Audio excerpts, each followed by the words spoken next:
Hello and welcome to Rick and Bubba University, the podcast. A lot of you may not be familiar with the big show. Monday through Friday, we do the Rick and Bubba show, and it's 5 hours worth of content.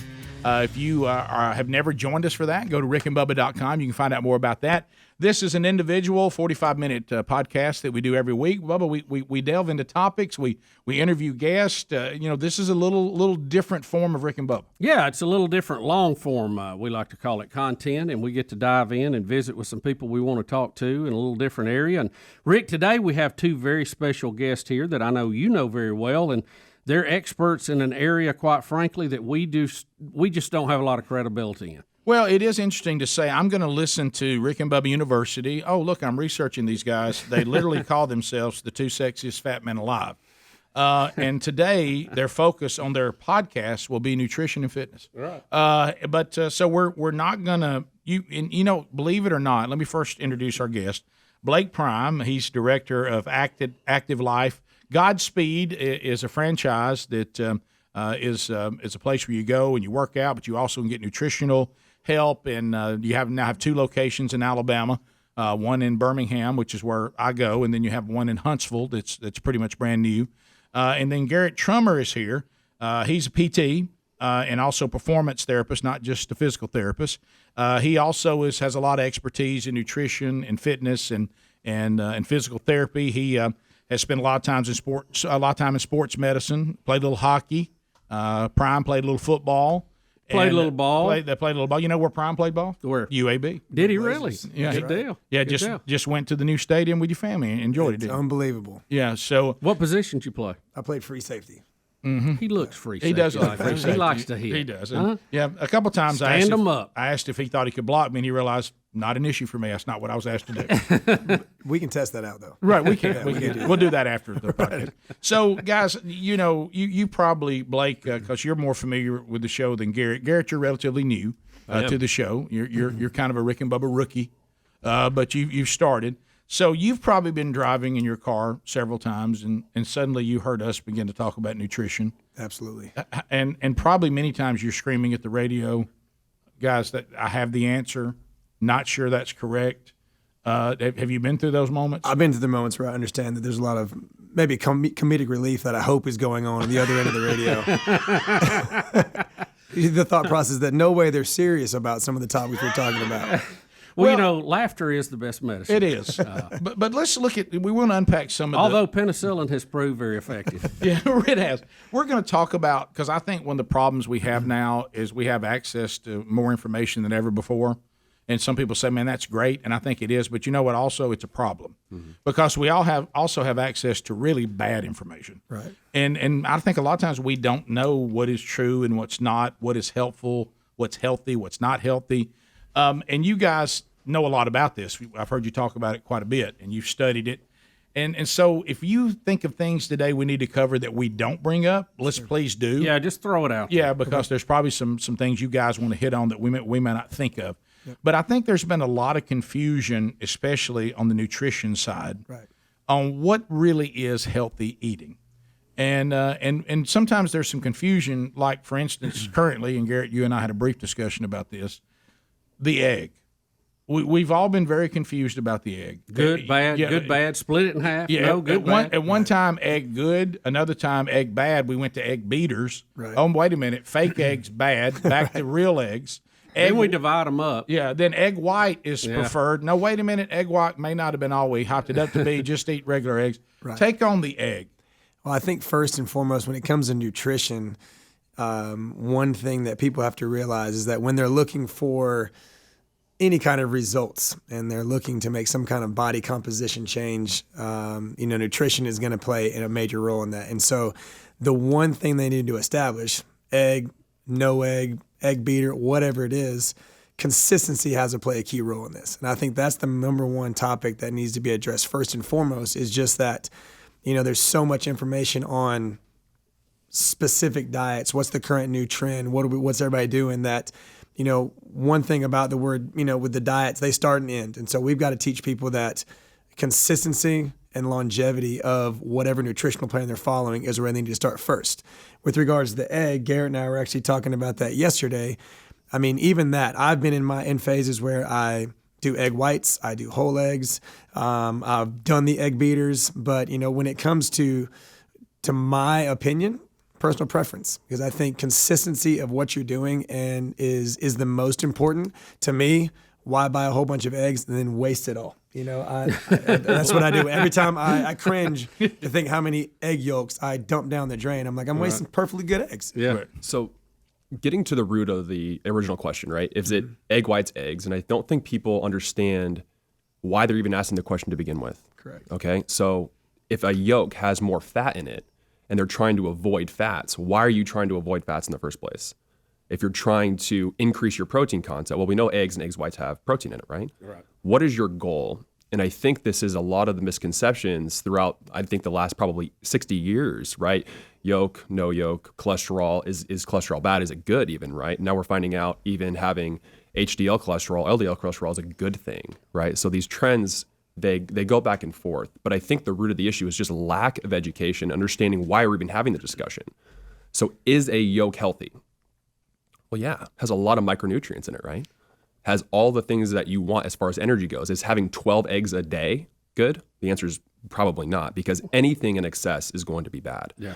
So you have to look at what are your goals, and what is the question that we should be asking is, how do I get on a consistent diet that's going to bring me adherence to get the results I'm looking for? If you have an egg allergy, that would be a reason to avoid eggs. Right. Okay. Right. Yeah. But like Blake said, you have to set up paradigms to say, hey, these are my goals. I want to lose fat, gain muscle. Can eggs fit in that? And the majority of people say, absolutely. Do egg whites fit in that? Yes.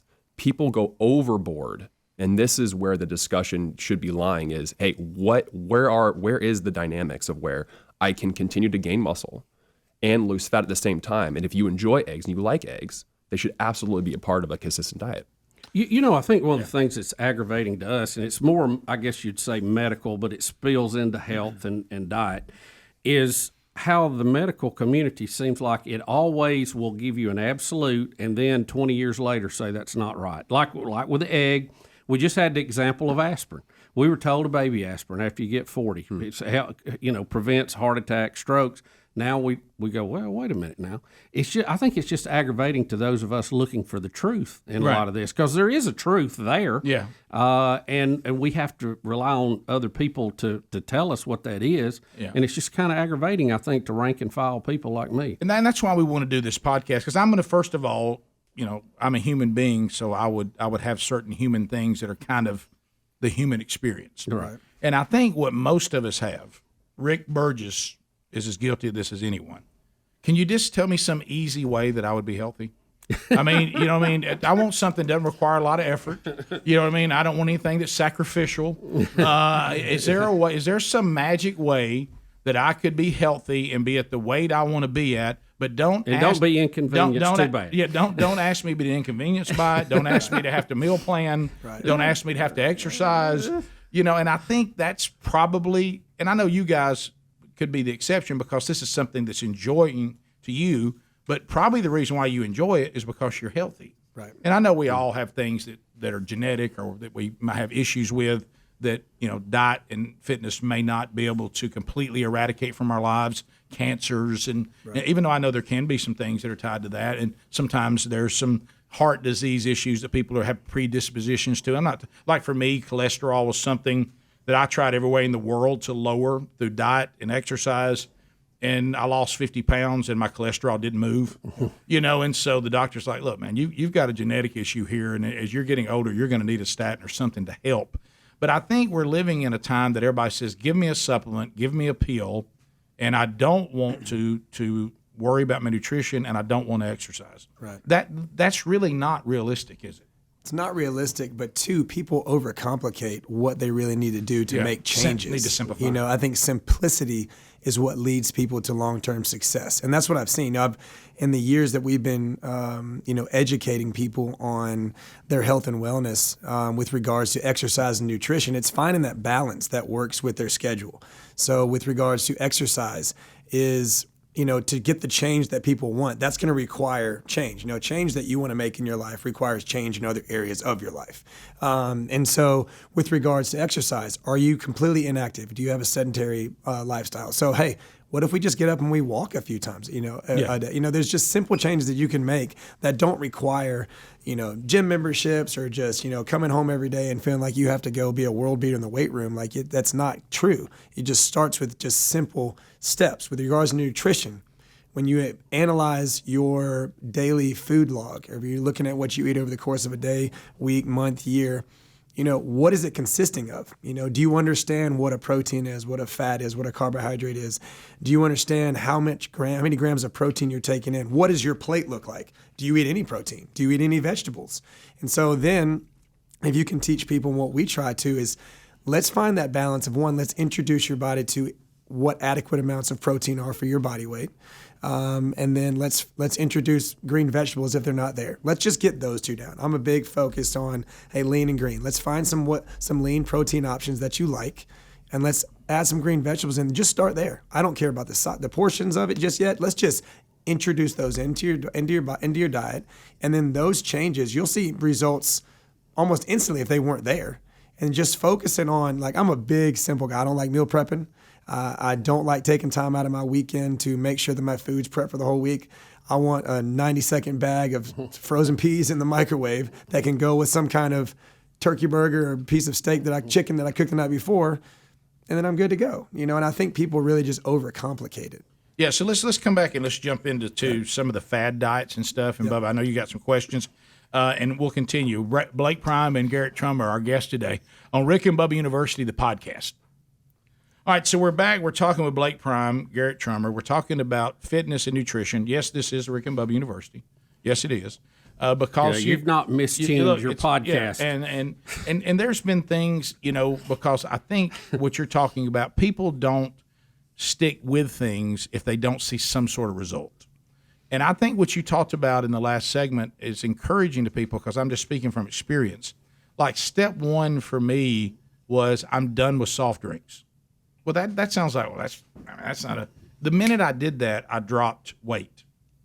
That was one move that dropped weight, and I still had a lot of other things I needed to work on. But like you said, start with something, right. and then it was like I'm not in health enough to have some sort of training that is beyond my ability right now. But I'm just going to start out by simply moving more than I was moving. And you guys did a good job with helping me saying, look, today, even what the rest of the class is doing, you're not doing. Come over here. Here's what you need to do today, because you're going to get hurt if you try to go there because you're not ready for that yet. Right. We want you over here maybe with a bar that has no weight on it, or we want you over here. You're going to do the skier while everybody else is actually doing physical, running or something like that. Right. Because you can get what usually happens is somebody says, I starved myself and I tried to do a massive workout the first time. I'm miserable, and I'm so sore I can't move. I'm out. Right. And so what you were talking about is kind of easing in to these life changes, because I think the biggest problem is we go in so radical on the front end, it's not sustainable. Right. So there's a very good literature on when people start a diet, okay? And they take a look at pre-diet, middle of the diet, and then after the diet. And they do 1 and 3 and 5 years post-diet. The majority of people who start a diet will end up either heavier than when they started or around the same weight of when they started the diet. So to get back to Bubba, why is there fads out there? Well, right. I mean, to get to the bottom of it, it's a lot of money to be in the diet industry. It's a multi-billion-dollar industry. And they probably don't want you to know the simple truth that Blake was speaking of, which is consistency. And Rick, you spoke on something of long-term changes, or over a long period of time, leads to the results. Right? You can't expect somebody to flip their lifestyle 180 degrees the next day or the next week and set them up for success. It takes subtle changes, okay? And what the evidence shows, science is very good at, it's not very good at proving something, but what it tells us not to do, right? It's very good at doing that. Like calories in, like thermodynamics is not changing. If you eat under your maintenance, your maintenance. I use that in quotations because it's kind of a floating target, right? You don't know how many calories you actually burn on a day-to-day basis because you burn a different number of calories every single day. Right. Right. But when you stay consistent with something like an exercise routine and you eat intelligently, which means eating the proper number of protein, carbs, and fats, that has been shown to work, right? That is proven. That is, you could basically make that gravity at this point. It does work. And it is simple, but you need to have an understanding about why that occurs. So, if we don't want to interfere with Rick's life and Bubba's life, we have to set you up for success. And I can't give you this script, this cookie cutter script to say, guess what you're going to do? You're going to start working out 45 minutes a day, twice a day, every single day, and you're going to eat 800 calories for the next year. Do you think that's going to be, sustainable? No, it's not. No. It doesn't work, right? You got to have a few more than 800. Yeah, well, you got to have something that you can live with. But when you're in the situation that I was in and continue to work on and we're in, I was taking in so many calories, dropping me down to 1,500 was going to show results. Even going down to 2,000 was going to show results because I was usually taking in 5,000-6,000 or more a day. So you don't have to. I think people go so far to the extremes, it's not sustainable. Like, even though you disagreed with it, and rightfully so, because it wasn't healthy, I had to lose a certain amount of weight to even be able to exercise. And so I did a fad diet to drop some of it, right. But I knew that I could not sustain that. That couldn't be the rest of my life. And of course, you would have probably preferred me to have lost that earlier weight slower, but I wanted to go ahead and get down enough where I could get moving a little more. Right. But I would never say that's what someone should do unless your doctor's saying if you don't lose 50 pounds, you're going to die.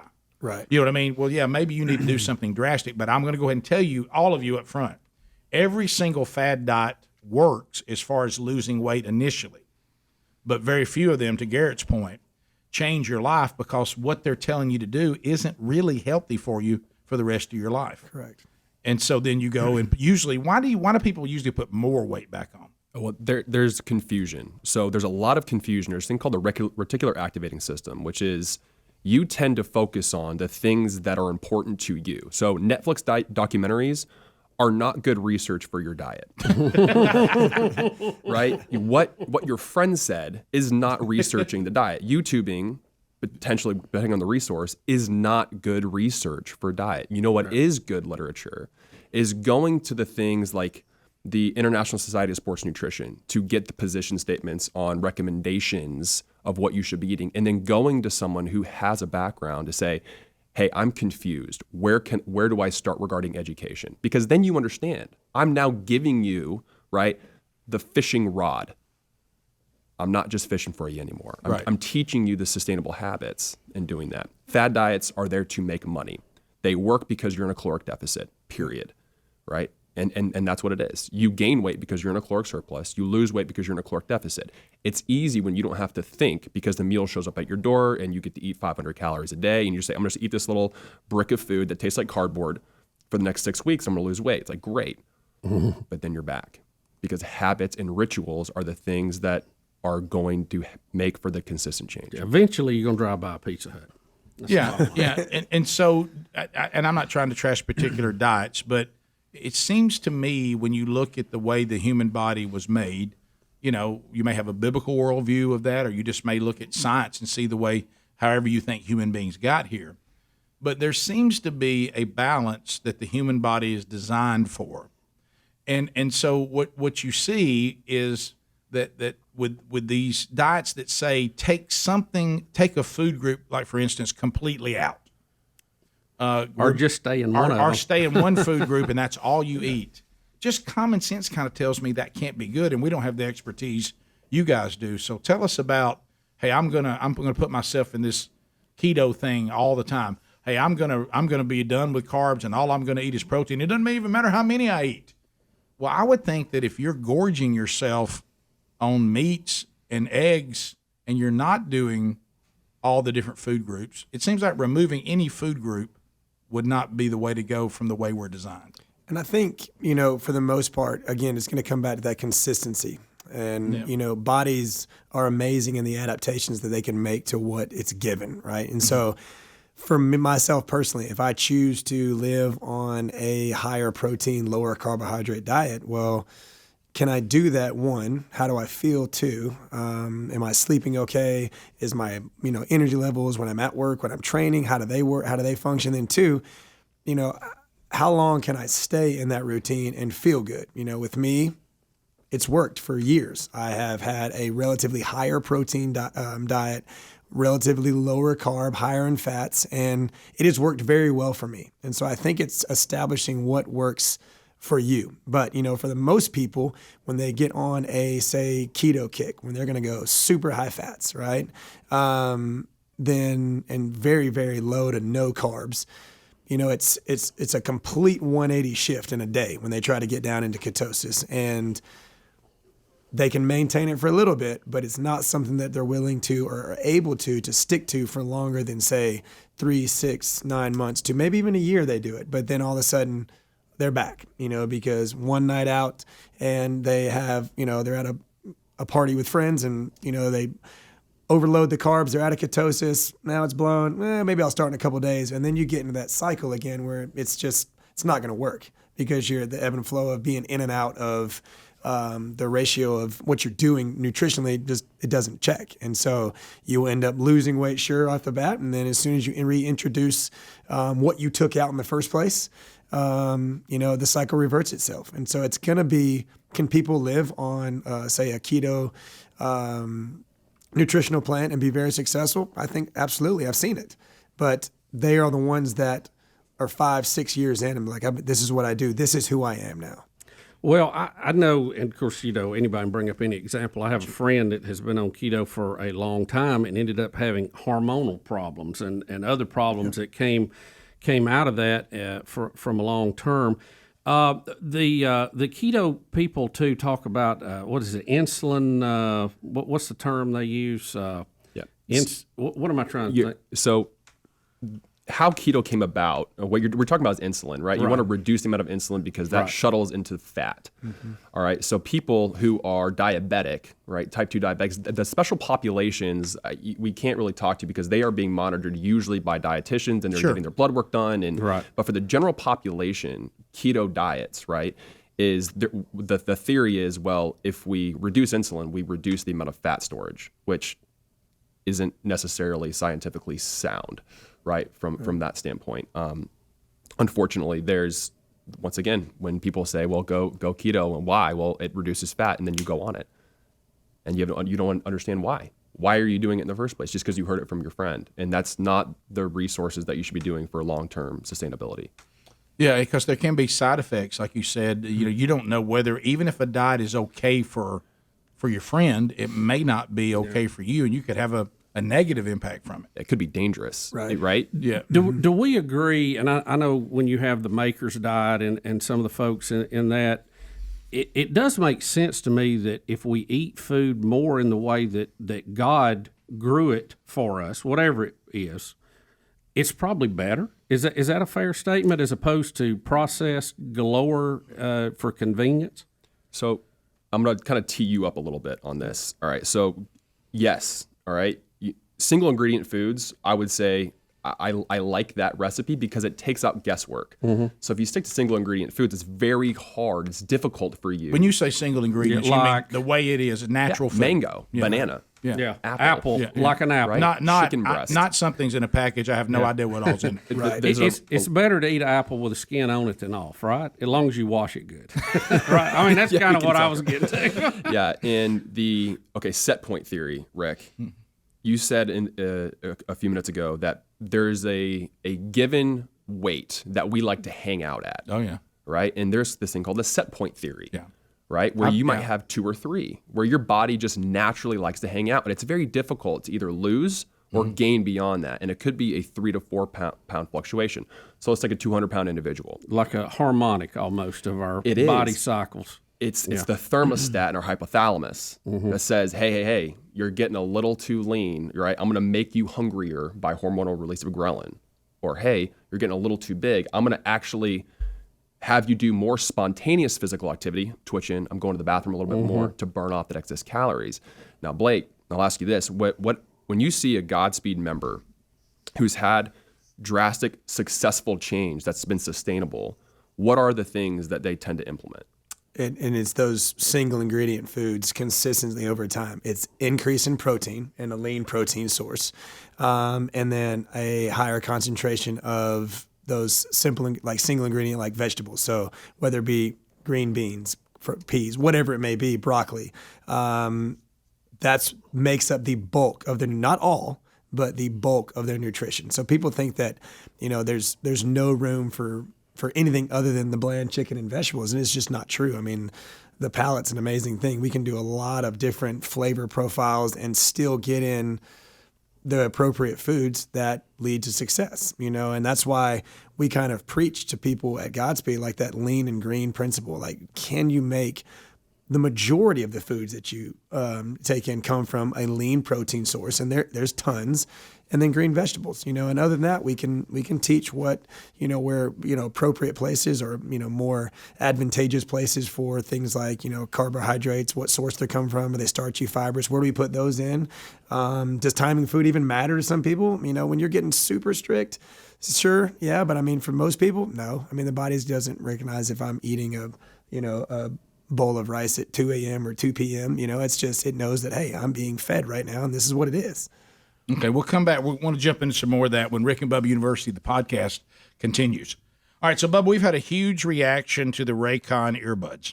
Huge reaction. I mean, that's not a hyperbole or an exaggeration. No, get a lot of good emails. Well, and I'll tell you why. You got to have earbuds, and now everybody wants them. Even us today talking about if you're exercising and moving. A lot of times people like to listen to music. They like to have the earbuds in. They like to listen to Rick and Bubba podcast, whatever the case may be. Well, let's face it, some of the other brands, you go, do I really want that hanging outside my ear? That's kind of foolish. Wow, look at the price on these. Well, that's when Raycon stepped in and said, what if you had earbuds that sounded great, because you don't want to compromise quality, but they looked discreet, they had some hip and cool colors, they had options for it to fit the way your ear is shaped so they're more comfortable, and oh, by the way, they're about half the price of the others. You've got my attention now, and that's why so many people have responded to the Raycon earbuds. And then because of you listening to this podcast or watching this podcast, you go to buyraycon.com/RickBubbaPod.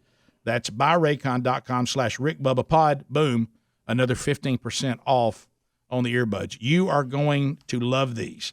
No matter how you use your earbuds, this is going to be a better experience, and also you're going to save a lot of money. So go right now to buyraycon.com/RickBubbaPod. Save an additional 15%. That's buyraycon.com/RickBubbaPod. Rick and Bubba University, the podcast. Our guest today, Blake Prime, Garrett Trummer. We're talking, I know this sounds odd, we're talking nutrition, but we're doing this because we talk to a giant audience every day, and this is something on people's mind. I think people legit, especially as we're getting older, I found out with us, I could get away with being a little more reckless with my nutrition and my exercise when I was younger. The older I get, the worse I feel if I'm eating badly and I'm not moving around. The margin of error. The margin of error way down. really goes way down. And so we're trying to simplify this process. And you were talking, it went to the break, if you just took your diet and you got off the fads and you got off all this, we've talked about the bad sides of the fads. I've done them. We've all done them. Mm-hmm. And they always work. You always lose weight if that's your goal. But you don't keep it off, and are you really healthy? Because I can be lean. I remember talking to a wellness doctor one time, and he said, you know what? I discovered that I ran all these marathons and all that, but my nutritional side of my life was reckless. And he goes, I realized that I was an unhealthy person who could run a long way. and ended up having a heart attack. So it's a balance. It's not just, oh, look at me, how far I can run, but, oh, by the way, I'm reckless with my nutrition. That's not necessarily healthy. What's the diet where you eat all the meat? What is it? Atkins. Okay. Yeah. So I had a friend who got on the Atkins diet, lost 50 pounds, okay? Thought he was doing great, ended up getting open heart surgery right after that. So to your point. Well, let me ask you this. There was a research done at UAB, of all places, not too long ago, and we covered the story where they took someone and they ate exactly what they normally eat, but they changed the time schedule where they had their last meal of the day at 3 o'clock in the afternoon, and people lost weight. What do you think that's legit, or why is that? Give me your thoughts on that. I'd have to look at the study. Okay, mm-hmm.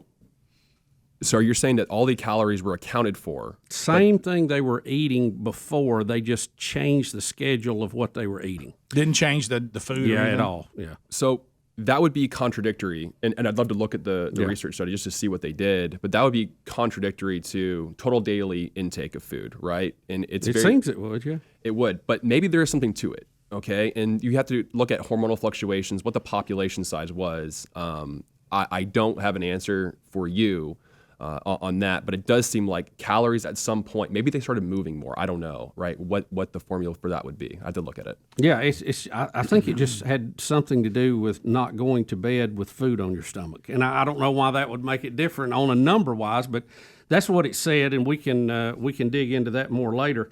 Let me ask you about a couple of foods that always I find different answers on, or that I just like.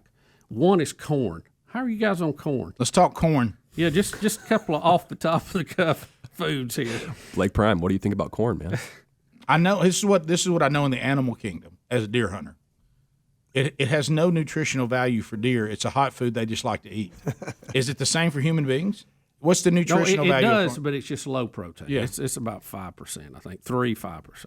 I mean, I think with anything, if corn is a food that you like and it's a vegetable that you can get on your plate, have at it. With excess, you're going to, gorge yourself, and that's going to be the main.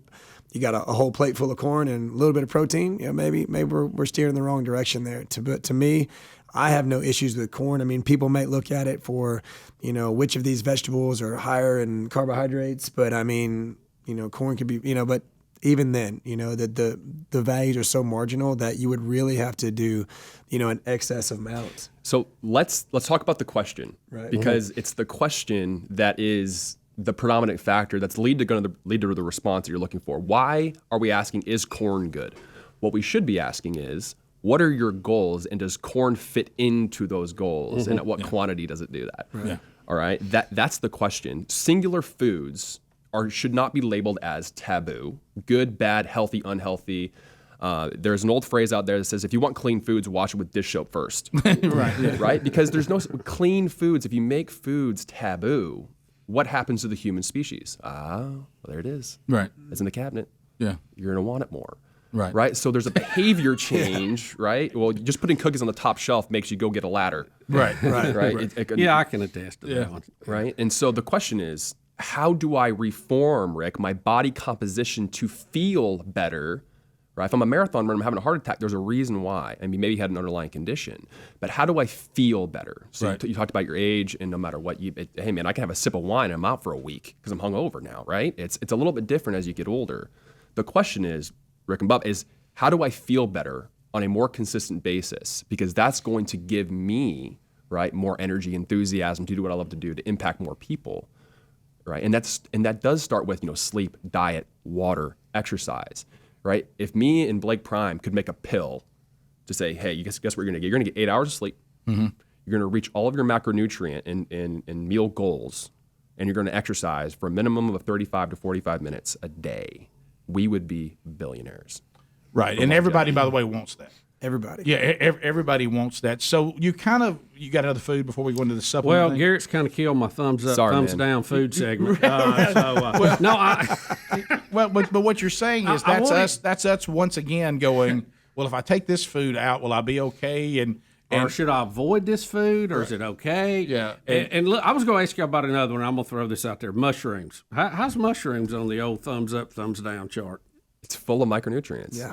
If you have an allergy to mushrooms, don't eat mushrooms. Right, got but that. It's full of micronutrients. Okay, the dirty foods, the unclean foods, the unhealthy foods. That is, in the literature, it's trans fat that causes inflammation. That's very hard to undo, other than by guess what, working out and eating, properly or intelligently. Right. So trans fats, we can kind of shelf the other ones right now and say, hey, as long as you're in the domain of being healthy, eating minimally processed, lean meats, eating vegetables, making sure your micronutrients are taken care of. Trans fats is something like French fries, chicken, fried chicken, things like that can have some long-term consequences associated with cardiac. There was I can't remember what food it was. It was one that you would think would be good for you that I'd heard people say, oh, you don't want that, it causes inflammation, or it's bad for inflammation. Are there some foods like that we would think maybe is good that we need to maybe not so much? Tomato has been controversial at times. We still don't know if it's a fruit or vegetable. Right. Somewhere in the middle. Well, in a good way, Depends on how they're taxing it in most states. I'll give you a good example. And, of course, where we all live, I know this goes all over the country and around the world, this is great taboo. But I had one of my sons that plays athletics, and he kept having trouble with joints and stuff and having to go get physical therapy, which is, Garrett, I know kind of your area. And he was told by the physical therapist, how much pork are you eating? And he eats a ton of pork. And he said, I'm telling you, you can have pork in moderation, but if you overeat pork, you're going to have inflammation problems. It's going to contribute to this problem you keep happening. Have you heard that before, that pork is one of the – and, again, I'm not saying that no one can ever eat pork. I'm saying, of course, God may have known what he was doing when he told his people not to eat it. But what I'm saying is that was something he was told by a physical therapist was contributing to his inflammation trouble. So anything in excess is going to be toxic. I can kill myself with too much water or vitamin D supplements. Sure. Or have too much of something to the point of diminishing returns for it, right? You can eat too much protein to the point where you're just like, oh, I feel bad, and there's going to be some sort of consequence to it. So to get back to your point, are there foods out there that can cause inflammation when eaten or consumed in excess? And the answer is yes, absolutely, right? I have a Diet Coke or I have a gallon of Diet Coke. Think about the consequences physiologically that's going to cause me, right? So once again, right, being intelligent, if you only have pork for 3 months, there's probably going to be a side effect at some point. Yeah. We're getting back. Moderation again, maybe. Yeah, no, and I was going to the big answer to a lot of this. That's where we'll land. We come back when Rick Bubba University, the podcast continues. All right, so Tommy John, it's a bunch of dudes hanging out here, and of course now, ladies, they got stuff for you too. But I want to talk about Tommy John because I know that especially men, women. And we're not talking about elbow surgery here. No.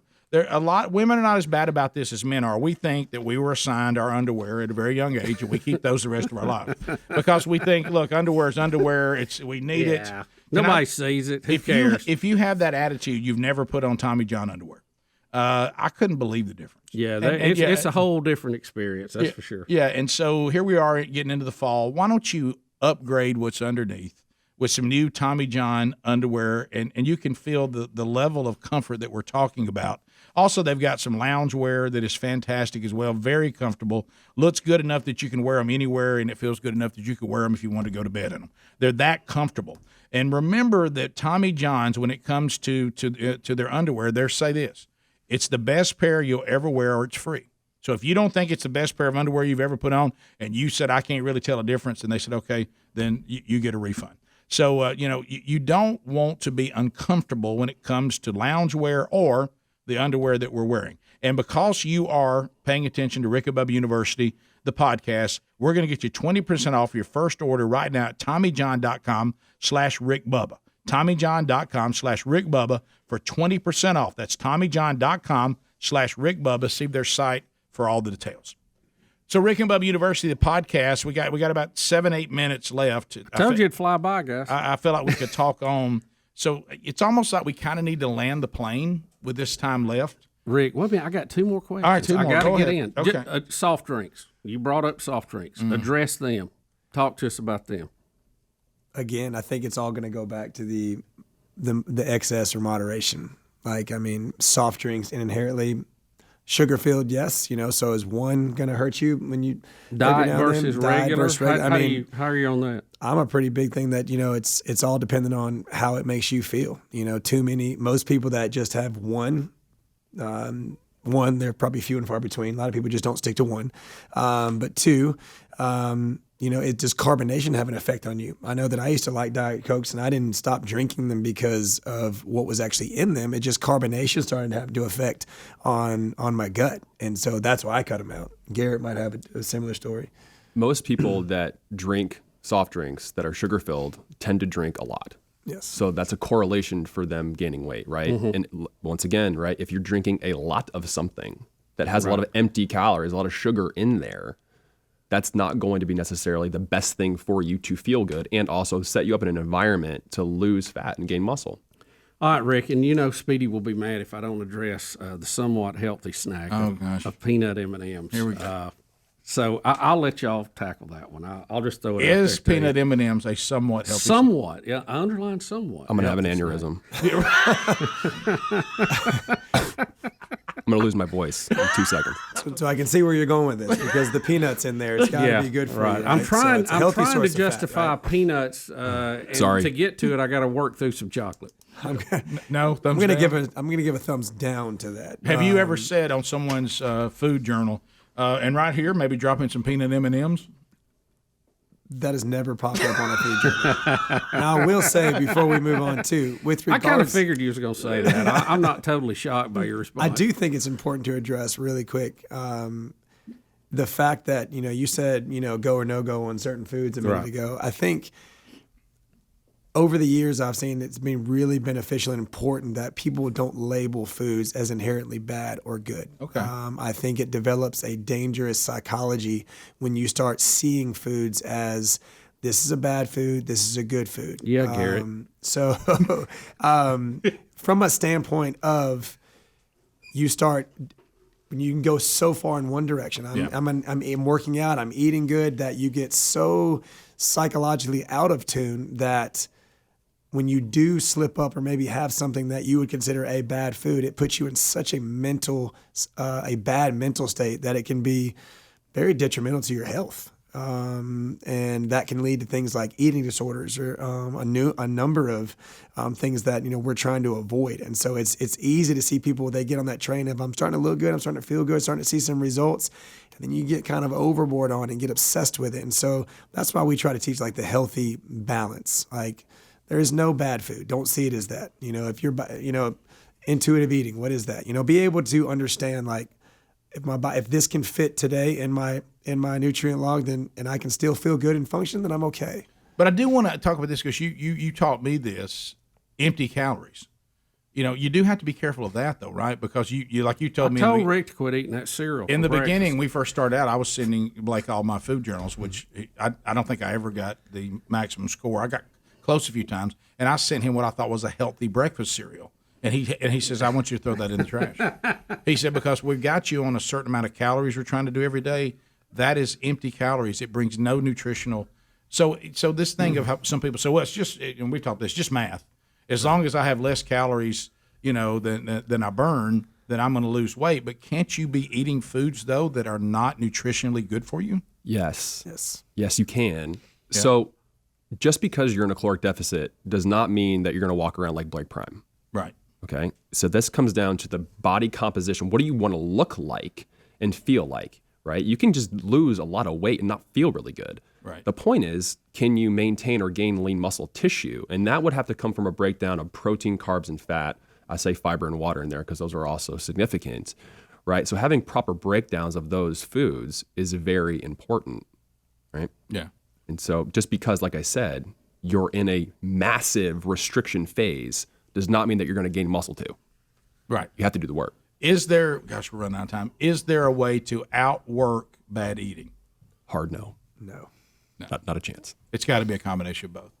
And I know this sounds like we're oversimplifying this. It sounds like you guys have said, which is a strange concept, moderation and balance. And move around a little bit. And move get around. A good night's sleep. Gosh, that's important. And, it's very important. And know what your goals are. Like you said. Immune system. Gotta have it working. Even when I come to see you guys, and y'all been very helpful to me, my goals are different than the person that says, I'm going to be in the next CrossFit competition. Right. That's a different thing. We live in an Instagram world where I see an Instagram ad and I think, I got to look like that guy. Yeah. What did he do to get there? Because I need to do that. Yeah. Not understanding that that's of airbrush, Photoshop, sure, or not even understanding the hard work that guy did to do that, right? And so it's balance. It is finding a balance in nutrition and exercise that works with your schedule. Is it 3 days a week of exercise of some sort? And then can you fit a 5 to 7 day? How does the nutrition work? Is it being a three meal a day person? Is it adding more protein? What is it that works for you and has you in a state where you feel good, you look good, you're moving well, you're sleeping well, in maintaining that? Well, and I think that's important because sometimes I've been guilty of this. You see people that look so healthy, whether they are or not, and you see that and you see yourself, and you think that's so unattainable for me, I'm not going to do anything. Yeah, I don't even need to wade off I'm into not, that. I'm not going to do anything. Right. And so, no, I think the thing that I've learned from you guys, and do something. Because if you'll start eating better and you'll start exercising at any level, that's better than not doing any of it. Absolutely. You got to look out for yourself, man. You want to treat yourself like you're someone worth taking care of, right? Often we tend to treat our friends and our family better than we treat ourselves. And as it comes down to, man, it's like if I had to really improve my life and if I wanted to live and feel good for as long as I possibly could, right? Sit on the edge of your bed and ask yourself that question. And I guarantee you're gonna hear something in your head saying, well, I need to start going for walks, or I need to start exercising. I need to start, taking proper care of my nutrition to be better for me and for other people. Well, for me, it got to the point that I felt better eating better and exercising. That felt better. I looked forward to how that felt when it was over than any overeating and sitting around made me feel. Right. It took a while to get there, but it got to the point that it shifted.